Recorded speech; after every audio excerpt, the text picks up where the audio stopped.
ಜೀವನದಲ್ಲಿ ಕೆಲವರು ನಮ್ಮನ್ನು ಕೈ ಹಿಡಿದು ನಡೆಸುತ್ತಾರೆ, ಆದರೆ ಕೆಲವರು ನಮ್ಮ ಕಣ್ಣೀರನ್ನೇ ನೋಡಿ ಸಂತೋಷಪಡುತ್ತಾರೆ.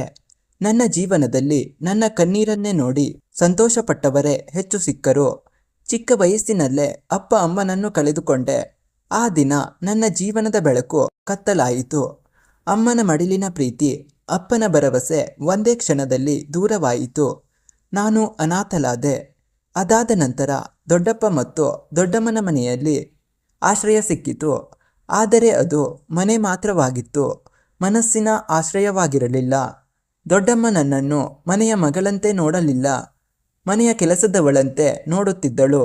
ಬೆಳಿಗ್ಗೆ ಎಲ್ಲರೂ ಎದ್ದೇಳುವ ಮುಂಚೆಯೇ ನಾನು ಎದ್ದು ಮನೆಗೂಡಿಸುವುದು, ಪಾತ್ರೆ ತೊಳೆಯುವುದು, ಬಟ್ಟೆ ಒಗೆಯುವುದು, ಅಡಿಗೆ ಮಾಡುವುದು, ನೀರು ತರುವುದು, ಹೀಗೆ ಕೆಲಸವೇ ನನ್ನ ಬದುಕಾಯಿತು. ಒಂದು ದಿನವೂ ಪ್ರೀತಿಯಿಂದ ಊಟ ಮಾಡಿದ್ದೀಯಾ ಎಂದು ಕೇಳಿದ ನೆನಪಿಲ್ಲ. ನನ್ನ ಕಣ್ಣೀರನ್ನು ನೋಡಿದರೂ ಯಾರ ಮನಸ್ಸು ಕರಗಲಿಲ್ಲ. ರಾತ್ರಿ ಎಲ್ಲರೂ ನೆಮ್ಮದಿಯಾಗಿ ಮಲಗಿದ ನಂತರ ನಾನು ಮಾತ್ರ ಮೌನವಾಗಿ ಅಳುತ್ತಿದ್ದೆ. ಅಪ್ಪ ಅಮ್ಮ ಇದ್ದಿದ್ದರೆ ನನ್ನ ಜೀವನ ಹೀಗಿರುತ್ತಿರಲಿಲ್ಲ ಎಂದು ದೇವರನ್ನು ಕೇಳುತ್ತಿದ್ದೆ. ಆದರೆ ಆ ಕಣ್ಣೀರಿನ ನಡುವೆ ಒಂದು ನಂಬಿಕೆ ಮಾತ್ರ ಇತ್ತು. ದೇವರು ನನ್ನನ್ನು ಮರೆತಿಲ್ಲ, ಒಂದು ದಿನ ನನ್ನ ಸಮಯವೂ ಬರುತ್ತದೆ ಎಂದು. ಕಾಲ ಕಳೆಯಿತು. ನನಗೆ ಮದುವೆ ವಯಸ್ಸು ಬಂತು. ಆ ಸಮಯದಲ್ಲೂ ನನ್ನ ಒಳಿತನ್ನು ಯೋಚಿಸಲಿಲ್ಲ. ಇವಳು ಇನ್ನೂ ಕಷ್ಟ ಅನುಭವಿಸಲಿ ಎಂಬ ಮನಸ್ಸಿನಿಂದ ತುಂಬ ಬಡ ಕುಟುಂಬಕ್ಕೆ ಮದುವೆ ಮಾಡಿಸಿದರು. ಮದುವೆಯಾದ ಮೇಲೆ ಬಡತನ ಮತ್ತಷ್ಟು ಪರೀಕ್ಷಿಸಿತು. ಕೆಲವೊಮ್ಮೆ ಹೊಟ್ಟೆ ತುಂಬ ಊಟವೂ ಇರಲಿಲ್ಲ. ಮನೆಯ ಬಾಡಿಗೆ ಕಟ್ಟುವುದು ಕಷ್ಟವಾಗಿತ್ತು. ಜೀವನವೇ ಮುಗಿದು ಹೋಯಿತು ಅನಿಸುವ ದಿನಗಳೂ ಇದ್ದವು. ಆದರೆ ನನ್ನ ಗಂಡ ಒಂದು ಮಾತು ಹೇಳುತ್ತಿದ್ದರು. ಇಂದು ನಮ್ಮ ಬಳಿ ಹಣ ಇಲ್ಲದಿರಬಹುದು, ಆದರೆ ದುಡಿಯುವ ಕೈಗಳಿವೆ, ಪ್ರಾಮಾಣಿಕತೆ ಇದೆ, ಒಂದು ದಿನ ನಾವು ಗೆಲ್ಲುತ್ತೇವೆ ಎಂದು ಹೇಳುತ್ತಿದ್ದರು. ಆ ಮಾತೆ ನಮ್ಮ ಶಕ್ತಿಯಾಯಿತು. ನಾವು ಇಬ್ಬರು ಹಗಲು ರಾತ್ರಿ ಎನ್ನದೆ ದುಡಿದೆವು, ಬೆವರು ಸುರಿಸಿದೆವು. ಕಷ್ಟವನ್ನು ಶಾಪವೆಂದು ನೋಡದೆ ಯಶಸ್ಸಿನ ಮೆಟ್ಟಿಲೆಂದು ಸ್ವೀಕರಿಸಿದೆವು. ಪ್ರತಿಯೊಂದು ರೂಪಾಯಿಯನ್ನು ಉಳಿಸಿದೆವು. ಪ್ರತಿಯೊಂದು ಸೋಲಿನಿಂದ ಹೊಸ ಪಾಠ ಕಲಿತೆವು. ನಿಧಾನವಾಗಿ ನಮ್ಮ ಬದುಕು ಬದಲಾಗತೊಡಗಿತು. ಒಂದು ಸಣ್ಣ ಕೆಲಸ ದೊಡ್ಡ ವ್ಯಾಪಾರವಾಯಿತು. ಬಾಡಿಗೆ ಮನೆ ಜಾಗದಲ್ಲಿ ನಮ್ಮದೇ ಸ್ವಂತ ಮನೆ ನಿರ್ಮಾಣವಾಯಿತು. ಬೈಕ್ ಇದ್ದ ಜಾಗದಲ್ಲಿ ಕಾರು ಬಂತು. ಬಂಗಲೆ ನಿರ್ಮಾಣವಾಯಿತು. ಜಮೀನು ಖರೀದಿಯಾಯಿತು.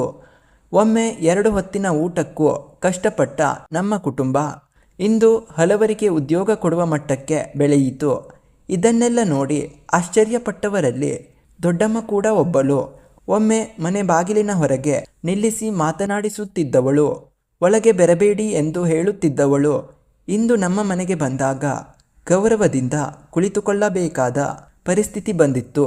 ಸಮಯ ಎಷ್ಟು ದೊಡ್ಡ ಉತ್ತರ ಕೊಡುತ್ತದೆ ಅಲ್ಲವೇ? ಆದರೆ ನಾನು ಅವಳನ್ನು ಅವಮಾನಿಸಲಿಲ್ಲ. ಯಾಕೆಂದರೆ ಅವಳು ನನಗೆ ಕೊಟ್ಟ ನೋವೇ ನನ್ನ ಬದುಕಿನ ದೊಡ್ಡ ಪಾಠವಾಗಿತ್ತು. ಅವಳು ನನ್ನನ್ನು ತಿರಸ್ಕರಿಸಲಿಲ್ಲ ಅಂದರೆ ನಾನು ಇಷ್ಟು ಗಟ್ಟಿಯಾಗುತ್ತಿರಲಿಲ್ಲ.